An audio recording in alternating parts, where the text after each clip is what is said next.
দুহাতৰ কোমল আঙুলি পৰহি উজাই নামনি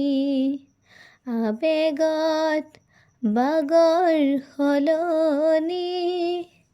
উশাহৰ গভীৰ পিয়াহত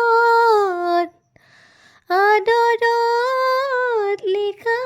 জীৱনী তুমি যেন